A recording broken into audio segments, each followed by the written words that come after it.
Bonjour, je suis Lo, peintre de marine. Aujourd'hui, dans l'art class Peindre avec l'eau, je vais continuer de vous parler de l'aérographe, airbrush en anglais. Et je vais vous montrer concrètement comment vous en servir.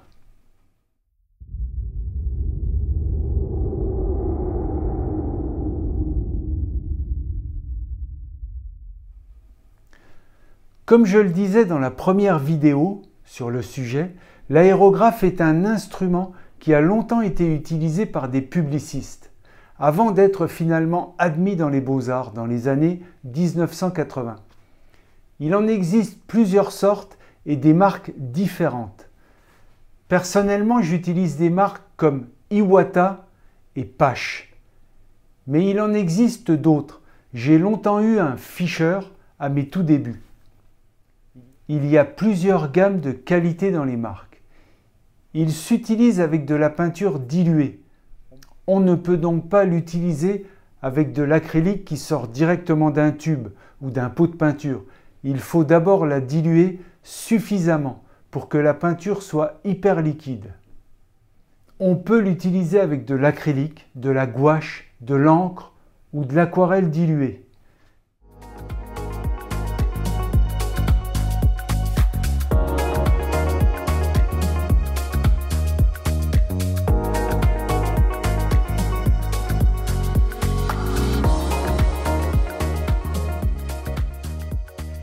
Les aérographes à alimentation par gravité ont un réservoir fixe situé au-dessus du corps de l'aérographe.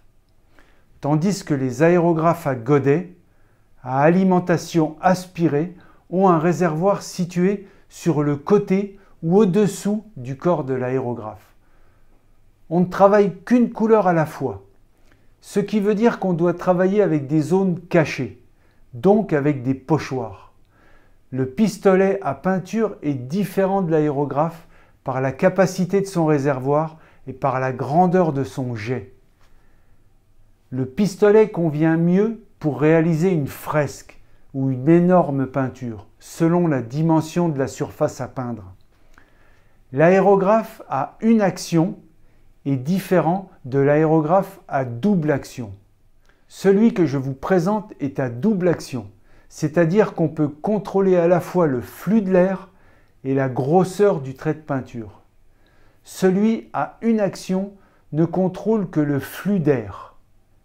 C'est la molette située au-dessus de l'outil qui fait tout. C'est un outil qui doit toujours être nettoyé. Si la peinture sèche, il devient inutilisable, ou il va cracher sans cesse et le résultat sera catastrophique. Pour le nettoyer, il faut le démonter. On ne peut pas juste le passer sous l'eau. L'aiguille, la buse, le réservoir, tout doit être impeccable. Le compresseur est essentiel. Sans lui, votre aérographe ne fonctionnera pas. Il y a plusieurs sortes de compresseurs, mais il faut privilégier la puissance, le côté compact, la fiabilité, et il est préférable qu'il soit silencieux. Maintenant, ils en font qui sont pratiquement sans aucun entretien. Les buses et les aiguilles peuvent s'acheter à part.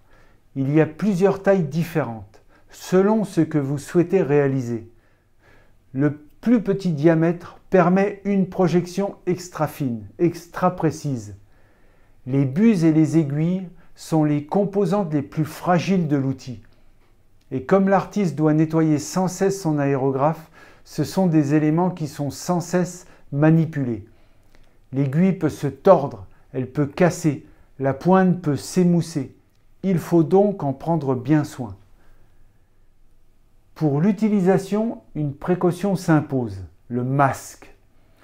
Comme la peinture est pulvérisée, l'air peut être saturé de particules de peinture. Le masque évite de les respirer. En général, l'ensemble des peintures sont nocives si elles sont inhalées. Alors il vaut mieux se protéger. Il faut se protéger avec un bon masque.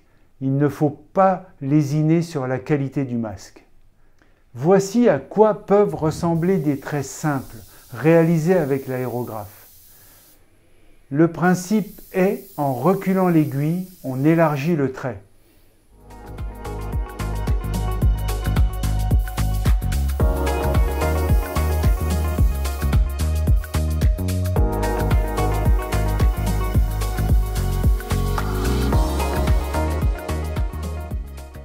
Dans une prochaine vidéo, je vous montrerai comment je réalise une œuvre complète avec cet outil.